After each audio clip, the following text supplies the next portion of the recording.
Assalamualaikum warahmatullahi wabarakatuh. Kami dari kelas 7B Akuntansi yang beranggotakan Siti Arnisa, Husnul Khotimah, dan saya sendiri Kurnia Putri Solika dengan dosen pembimbing Ibu Rida Ristiana SEMAK. Kami akan membawakan materi akuntansi komparatif. Selamat menonton. Berikut merupakan pokok bahasan dari materi ini. Satu, ada akuntansi Anglo-Amerika yang terdiri dari Amerika Serikat, Inggris, India, dan Malaysia. Lalu ada akuntansi Latin yang terdiri dari Perancis, Italia, dan Argentina. Ketiga, ada akuntansi Asia yang terdiri dari Jepang, Cina, dan Indonesia. Keempat, ada akuntansi Nordik yang terdiri dari Belanda dan Swedia. Kelima, ada akuntansi Jermatik yang terdiri dari Jerman dan Swiss. Terakhir, ada akuntansi Eropa Timur yang terdiri dari Polandia dan Rusia. Akuntansi Anglo-American. Akuntansi Anglo-American dapat ditemukan di negara-negara di mana Inggris mempunyai pengaruh kolonial yang sangat kuat, seperti Australia, Hong Kong, Kanada, Irlandia, India, Selandia Baru, Kenya, Nigeria, Singapura, Afrika Selatan, dan Malaysia. Negara-negara ini cenderung untuk memenuhi kebutuhan investor dan relatif kurang konservatif serta lebih transparan daripada negara-negara Latin dan Jerman, menurut Rudebook dan kawan-kawan 2006. Yang pertama yaitu ada akuntansi Amerika Serikat. Akuntansi di Amerika Serikat atau AS sangat mirip dengan akuntansi yang ada di Inggris. Ini terjadi karena hubungan investasi dan historis antara kedua negara tersebut. Perbedaan yang ada disebabkan karena AS mengadaptasi bukan mengadopsi tradisi akuntansi di Inggris. Memang, kondisi lingkungan dan historis AS menimbulkan sejumlah fitur yang berbeda secara signifikan. Yang kedua yaitu Inggris. Seperti di AS, akuntansi di Inggris yaitu terutama ditunjukkan untuk kebutuhan investor. Diharapkan bahwa sebagian besar kebutuhan kelompok-kelompok lain akan serupa dengan kebutuhan investor. Dengan demikian, memenuhi kebutuhan investor merupakan tindakan yang paling efisien dalam memenuhi kebutuhan semua pemakai laporan keuangan. Yang ketiga yaitu India. Karena warisan dari Inggris, standar akuntansi India berfokus pada kebutuhan investor dari semenjak tahun 1947 sampai dengan akhir 1970-an. Karakteristik ekonomi India adalah perencanaan gaya sosialis, pemerintah pusat, dan industri substitusi impor. Yang keempat yaitu Malaysia. Sistem hukum Malaysia berasal dari Inggris sehingga sistem akuntansinya juga bertujuan untuk memenuhi kebutuhan investor. Malaysia menstrukturisasi sistem akuntansinya pada tahun 1997 dengan Financial Reporting ACT. Jadi dari keempat negara tersebut semuanya berfokus pada investor. Akuntansi Latin. Aroma yang khas akuntansi Latin dapat ditemukan pada sejumlah negara berkembang, terutama Brazil, Chili, Kolombia, Meksiko, Peru, dan Uruguay. Negara maju yang termasuk dalam kelompok ini adalah Prancis, Portugal, Spanyol, Italia, Belgia, dan Argentina. Akuntansi Latin cenderung lebih konservatif dan sekretif atau kurang transparan dibandingkan dengan akuntansi negara-negara Anglo-Amerika, menurut Redebak dan kawan-kawan pada tahun 2006. Prancis. Seperti Jerman, tradisi akuntansi di Prancis memberikan preferensi terhadap kebutuhan informasi kreditur dan otoritas pajak, tetapi tekanan pada pasar internasional mendorong lebih digunakannya pendekatan berorientasi investor. Prancis memang mengamandemen undang-undangnya agar laporan konsolidasi dapat disusun dengan menggunakan Pabu AS atau IFRS. Profesi akuntansi di Prancis relatif lebih kecil dan statusnya lebih rendah dibandingkan profesi akuntansi di negara-negara Anglo-Amerika karena peran akuntan publik dan auditing dilaksanakan oleh institusi-institusi terpisah yang ditetapkan oleh undang-undang.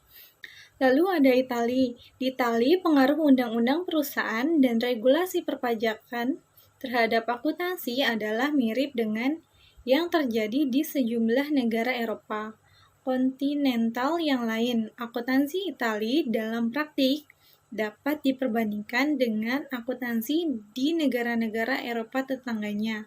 Walaupun instruksi keempat dan instruksi ketujuh baru diimplementasi tahun 1991. Di samping itu, sejumlah MNC besar menyajikan disklosur sukarela dalam merespon tekanan pasar model internasional.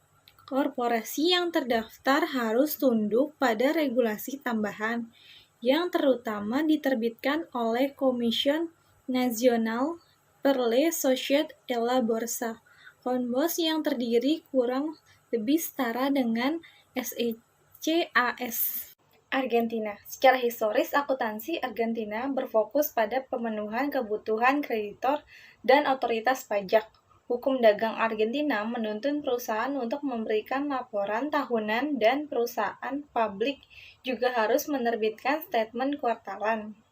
Sistem akuntansi Argentina adalah khas bagi Amerika Latin. Standar akuntansi ditetapkan oleh The Argentina Federation of Expert Council on Economic. Tapi struktur ini berbeda dari struktur negara-negara Latin yang lain. FACPCE terdiri dari 24 dewan yang berkumpul untuk menyetujui Technical Resolution TR yang terkait dengan norma-norma akuntansi mengenai subjek-subjek tertentu. Masing-masing dewan mewakili sebuah yurisdiksi Argentina. Untuk yang ketiga yaitu akuntansi Asia. Banyak negara-negara berkembang di Asia yang merupakan bekas jajahan atau daerah kolonial. Negara-negara ini meliputi Indonesia yang merupakan jajahan dari Belanda, India, Pakistan, Hong Kong, Singapura, Malaysia merupakan jajahan bekas Inggris, dan Filipina bekas jajahan Amerika Serikat dan Spanyol. Lalu Cina telah dipengaruhi oleh ide-ide Barat maupun keseragaman sosialis dari bekas Uni Soviet. Pada tahun 1997, banyak negara-negara berkembang di Indonesia mengalami penurunan keyakinan terhadap pasar keuangan mereka, yang mengakibatkan oleh krisis keuangan di Asia. Salah satu penyembuh terhadap sakitnya Asia ini adalah dengan meningkatkan transparansi dan kualitas akuntansi dengan mengadopsi standar-standar akuntansi yang lebih tinggi. Menurut Radebo dan kawan-kawannya tahun 2006. Selanjutnya itu negara Jepang. Negara Jepang merupakan salah satu negara Asia di mana pasar saham di Jepang signifikan, tetapi tradisi akuntansinya lebih mengutamakan informasi yang dibutuhkan kreditur dan otoritas pajak. Komersial kode ini diintroduksi tahun 1890 dengan tujuan memproteksi kreditur. Setelah Perang Dunia II, komersial kode direvisi untuk memproteksi investor juga. Pada tahun 1948, diintroduksi sebuah undang-undang bursa dan sekuritas yang baru di Jepang, yang modelnya seperti Undang-Undang Sekuritas Amerika Serikat pada tahun 1933 dan 1934. Selanjutnya yaitu negara Cina. Pada tahun 1940-an, Republik Rakyat Cina atau RCC diterapkan sistem akuntansi berotoritas barat untuk korporasi-korporasi besar. Tetapi tradisi REC ini pada 1949 membawa perubahan dramatis dengan memperkenalkan akuntansi gaya Uni Soviet dan penekanan pada seragam serta pengendalian terpusat terhadap perencanaan nasional. Selanjutnya yaitu negara Indonesia. Sistem akuntansi Indonesia berdasarkan pada sistem akuntansi Belanda. Tetapi ketika hubungan antara kedua negara ini memburuk, Indonesia berpaling ke praktik akuntansi Amerika Serikat. Sejak tahun 1960, pengiriman tugas belajar atau mahasiswa yang belajar ke luar negeri bukan lagi ke Belanda, melainkan ke Amerika Serikat. Pada awalnya terutama ke Universitas Illinois. Sampai tahun 2011, standar akuntansi keuangan tahun 2007 masih menjadi PABU Amerika Serikat sebagai acuan yang terpenting di Indonesia. Ikatan Akuntansi Indonesia atau IAI didirikan pada tanggal 23 Desember tahun 1957. Pengurus organisasi yang pertama yaitu Akuntansi Hasil Didikan Negara Belanda dan Akuntansi Alumni Universitas Indonesia yang merupakan lulusan pertama Universitas Indonesia.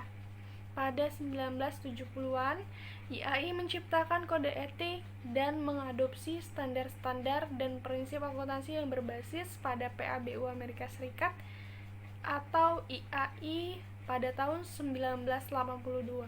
Dengan demikian, sistem akuntansi Indonesia terfokus pada kebutuhan informasi para investor itu.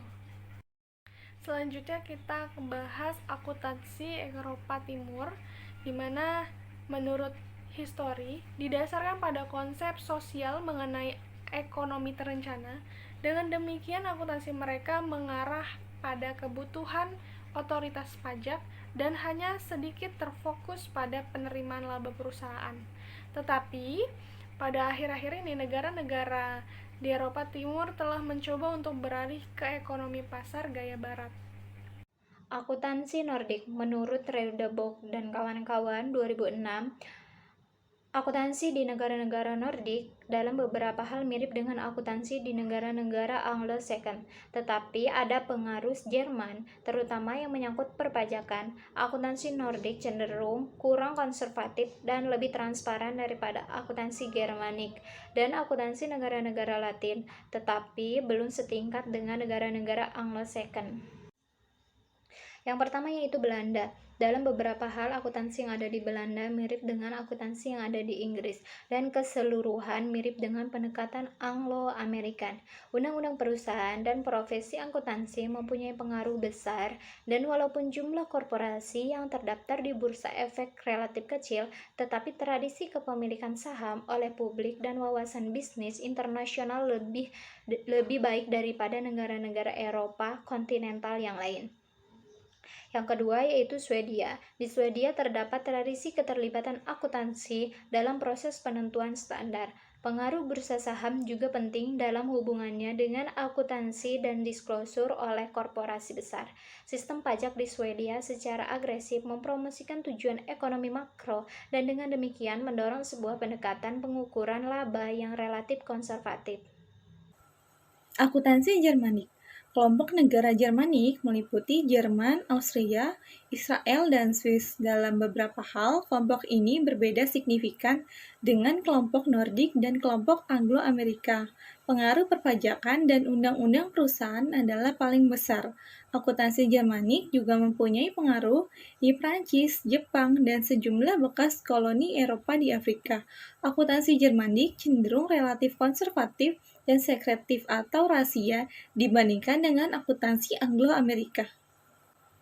Pertama yaitu Jerman. Tradisi akuntansi di Jerman memprioritaskan kebutuhan kreditor dan otoritas pajak. Studi Black and White tahun 2003 membuktikan bahwa di Jerman item-item neraca, misalnya nilai buku ekuitas, lebih value relevan daripada laba. Di AS yang lebih berorientasi investor, laba lebih value relevan daripada nilai buku ekuitas. Tetapi, korporasi-korporasi terdaftar yang besar dan terutama MNC sekarang cenderung untuk menyajikan laporan korporasi yang lebih berorientasi investor. Profesi akuntansi relatif kecil dan pernyataan profesional mempunyai status yang lebih rendah dibandingkan pernyataan profesi di negara-negara misalnya AS, Inggris, dan Belanda. Pasar saham Jerman relatif masih kecil, yang mencerminkan kenyataan bahwa sumber keuangan selama ini adalah bank, pemerintah, dan keluarga. Namun demikian, pasar saham di Jerman menjadi semakin penting dan banyak EMC Jerman terdaftar di negara Eropa lain dan AS. Ini mempengaruhi perilaku, pelaporan korporasi, dan mendorong sejumlah disklosur sukarela. Lalu selanjutnya ada Swiss. Tradisi akuntansi di Swiss juga lebih mementingkan kebutuhan kreditor dan pengusaha, tetapi pasar modal di Swiss semakin tumbuh dan banyak korporasi besar Swiss mencari modal di pasar internasional. Ini mengakibatkan semakin banyak korporasi besar yang membutuhkan disclosure sukarela. Konsisten dengan praktik yang diterima secara internasional, akuntansi Swiss memang termasuk yang paling konservatif dan sekretif atau rahasia di dunia. Seperti di Jerman, praktik akuntansi Swiss didominasi oleh undang-undang perusahaan dan regulasi pajak yang mengatur profesi akuntansi yang semakin kecil dan dalam tahap awal dalam penentuan standar akuntansi. Tetapi kontras dengan Jerman, persyaratan hukum yang terkait dengan akuntansi adalah sederhana dan masih memperbolehkan pembuatan cadangan rahasia. Selanjutnya kita bahas akuntansi Eropa Timur, di mana menurut histori didasarkan pada konsep sosial mengenai ekonomi terencana. Dengan demikian, akuntansi mereka mengarah pada kebutuhan otoritas pajak dan hanya sedikit terfokus pada penerimaan laba perusahaan. Tetapi pada akhir-akhir ini negara-negara di Eropa Timur telah mencoba untuk beralih ke ekonomi pasar gaya barat. Untuk contoh yang pertama yaitu negara Polandia, meskipun transisi dan menswastakan ekonomi dimulai dengan kondisi-kondisi yang sulit, Polandia muncul sebagai salah satu leader di negara transisi. Kemiskinan dan pengangguran masih tetap tinggi di Polandia, tetapi negara ini berkembang terus. Mungkin catatan yang paling penting adalah masuknya Polandia ke Uni Eropa tahun 2004. Sistem akuntansi Polandia mengalami transisi dalam 3 tahap pada tahun 1991, 1994, dan 2000. Dekret Akuntansi 1991 yang diterbitkan oleh Departemen Keuangan mencerminkan pergeseran dari otoritas pajak ke orientasi pasar. Selanjutnya yaitu negara Rusia. Rusia berbeda dengan negara-negara lain yang sedang mengalami transisi ekonomi. Pertama, pangsa perusahaan-perusahaan baru adalah rendah. Kedua, banyak unit produksi gaya Soviet yang merugi tetapi masih tetap eksis. Kemampuan negara tersebut untuk melanjutkan pertumbuhan terkendala oleh ketergantungan pada sumber daya alam, terutama minyak dan gas. Di samping itu, mereka tetap didominasi oleh monopoli-monopoli yang tidak direformasikan. Kesimpulan materi ini adalah Amerika Serikat merupakan pusat perekonomian terbesar dan rumah bagi perusahaan-perusahaan besar bertaraf multinasional. Jepang menjadi negara dengan perekonomian tertinggi kedua, serta menjadi rumah untuk bisnis-bisnis terbesar di dunia. Meksiko dan India merupakan negara kapitalis, akan tetapi dengan tekanan pemerintah pusat serta kepemilikan pemerintah terhadap industri-industri penting, sedangkan pada era Cina adalah yang terbesar dibandingkan dengan negara lain. Perbandingan yang mencolok lainnya adalah pada nilai produk domestik kotor, GDP (Gross Domestic Product) per kapita dan sektor. Amerika Serikat merupakan rekan dagang utama dari keempat negara lainnya. Bahkan faktanya, Amerika Serikat adalah rekan dagang terbesar Jepang, Meksiko, dan India. Jepang juga memiliki perekonomian yang maju, serta yang terlihat oleh nilai GDP secara absolut dan per kapita serta sektor, serta kapitalisasi stok pasar. Jepang juga merupakan rekan dagang utama Cina dan Meksiko, sebagai tambahan selain Amerika Serikat. Sekian dan terima kasih dari kelompok kami, kurang lebihnya mohon maaf. Wassalamualaikum warahmatullahi wabarakatuh.